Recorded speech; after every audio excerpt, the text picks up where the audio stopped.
नमस्कार। आज केमिति कटे दिन कार्यक्रम को स्वागत करुच्ची। मो ज्योतिर्विद दुलगोविंद पंडा।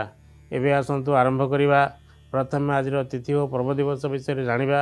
आज माघ शुक्ल नवमी संध्या 7:05 गते दशमी तिथि मेष चंद्र दिवा 4:44 गते वृष चंद्र द्विजा 11:08 गते कृतिका नक्षत्र।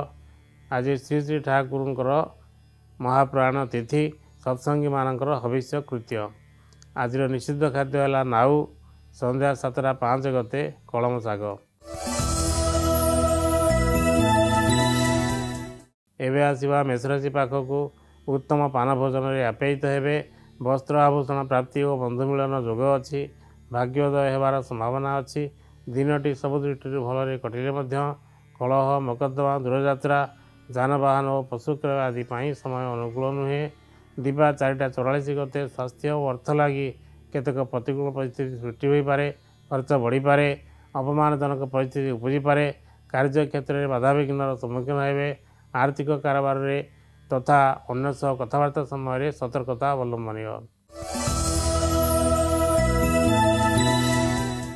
एवं आसवा वृषराशि पाखक दूरयात्रा योजना प्रस्तुत करिपारंती। जानवाहन किंबा मेडिकल अधिक खर्च हो पारे। नूतन द्रव्य क्रय व सत्कार्य दान करिपारंती। दाम्पत्य जीवन मधुर रहिबो। परिवेश सहित खाप खुआई चलतु। अपराह्न गते उत्तम पान भोजन में आप्यायित हेबे। वस्त्र आभूषण प्राप्ति और बंधु मिलन जोग अच्छी। भाग्योदय होबार संभावना अच्छी। दिनटी सब दृष्टि भल कटिले कलह मकद्दमा दूरयात्रा जानवाहन और पशु क्रय आदि समय अनुकूल नुहे। एवं आसवा मिथुन राशि पाखक मनर आशा पूर्ण हो। व्यवसाय वाणिज्य और शिल्पोद्योग पुंजीनिवेश लाभजनक हो। आर्थिक लाभ और उन्नतिर संभावना रही। बंधु परिजन में आनंद उपभोग कर सुजोग पाइबे। भाई और बंधु महल सहयोग मिल। दिवा 4:44 गते दूरयात्रा योजना प्रस्तुत करिपारंती। जानवाहन किंबा मेडिकल अधिक खर्च हो पारे। नूतन द्रव्य क्रय व सत्कार्य दान करिपारंती। दाम्पत्य जीवन मधुर रहिबो। परिवेश सहित खाप खुआई चलतु।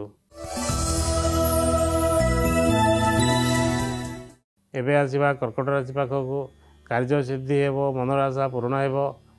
कार्य क्षेत्र में निजर दक्षता प्रतिपादन करें। शिल्पोद्योग व्यवसाय सफलता मिल। आर्थिक कारोबार लाभ जोग रही। अपराह्न गते मनर आशा पूर्ण हो। व्यवसाय वाणिज्य और शिल्पोद्योग पुंजीनिवेश लाभजनक हो।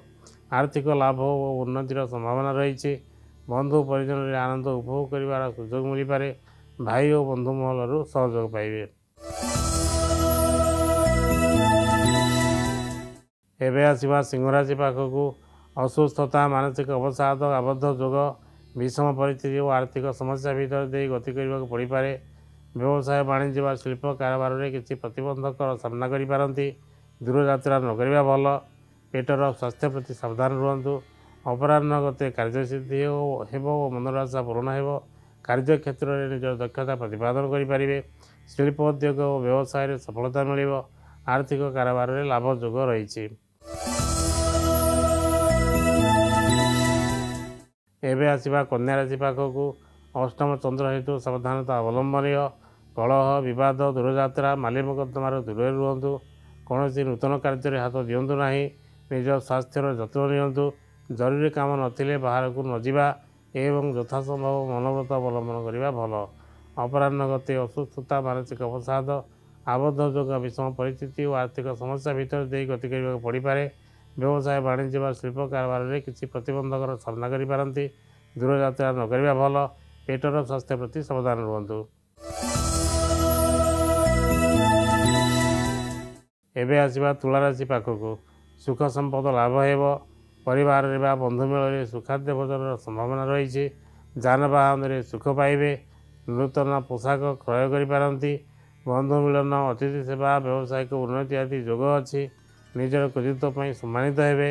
अपराह्न गते अष्टम चंद्र हेतु सावधानता अवलंबनीय। कलह विवाद दूरयात्रा माली मकद्दमार दूर रुहतु। कौन नूतन कार्य हाथ दिंतु ना। निज स्वास्थ्यर जत्न नियंतु। जरूरी काम नथिले बाहर को न जावा एवं यथासंभव मनोव्रत अवलंबन करने भल। ଏବେ ଆସିବା ବିଛାରାଶି ପାଖକୁ ଆର୍ଥିକ କାରବାରରେ ଲାଭ ମିଳିବ। ରୋଗ ମୁକ୍ତି, ଋଣ ସୂତ୍ରରେ ବା ବକେୟା ଅର୍ଥପ୍ରାପ୍ତି ଆଦି ଘଟିପାରେ। ବ୍ୟବସାୟ ବାଣିଜ୍ୟରେ ଉନ୍ନତି ହେବ। ଚାକିରି କ୍ଷେତ୍ରରେ ଉପଯୁକ୍ତ ମର୍ଯ୍ୟାଦା ମିଳିବ। ପରିଶ୍ରମର ମନୋବାଞ୍ଛିତ ଫଳ ପାଇବେ। ଅପରାହ୍ନ ଗତେ ସୁଖ ସମ୍ପଦ ଲାଭ ହେବ। ପରିବାରରେ ବା ବନ୍ଧୁ ମେଳରେ ସୁଖାଦ୍ୟ ଭୋଜନର ସମ୍ଭାବନା ରହିଛି। ଯାନବାହନରେ ସୁଖ ପାଇବେ। ନୂତନ ପୋଷାକ କ୍ରୟ କରିପାରନ୍ତି। ବନ୍ଧୁ ମିଳନ, ଅତିଥି ସେବା, ବ୍ୟବସାୟିକ ଉନ୍ନତି ଆଦି ଯୋଗ ଅଛି। ନିଜର କୃତିତ୍ୱ ପାଇଁ ସମ୍ମାନିତ ହେବେ।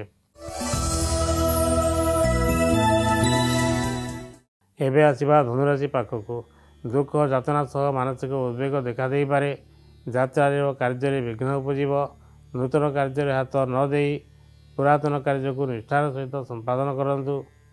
ଅଯଥା ଭାବପ୍ରବଣତାରୁ ଦୂରରେ ରୁହନ୍ତୁ।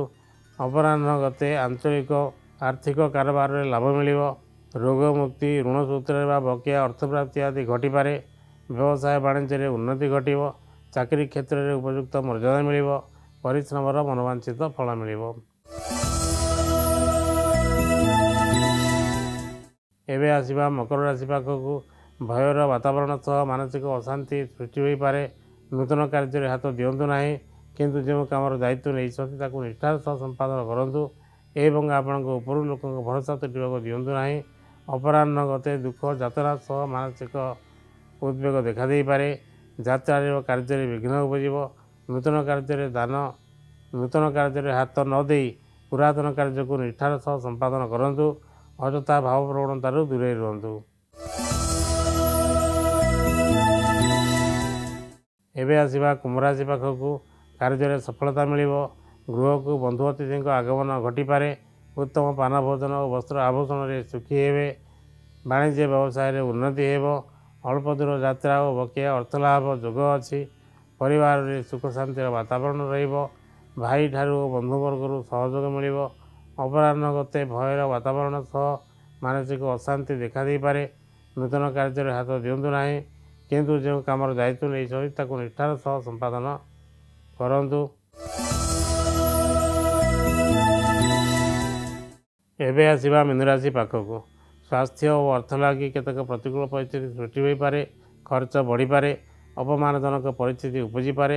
କାର୍ଯ୍ୟକ୍ଷେତ୍ରରେ ବାଧାବିଘ୍ନର ସମ୍ମୁଖୀନ ହେବେ।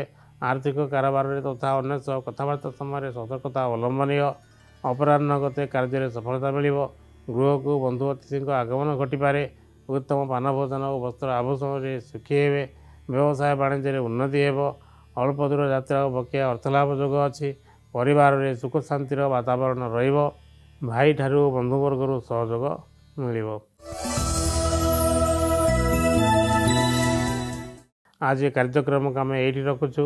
ପ୍ରତିଦିନ ସକାଳେ କନକ ଡିଜିଟାଲରେ ଆଜି କେମିତି କଟିବ ଦିନ କାର୍ଯ୍ୟକ୍ରମ ଦେଖୁଥାନ୍ତୁ। ଖୁସି ରୁହନ୍ତୁ। ନମସ୍କାର।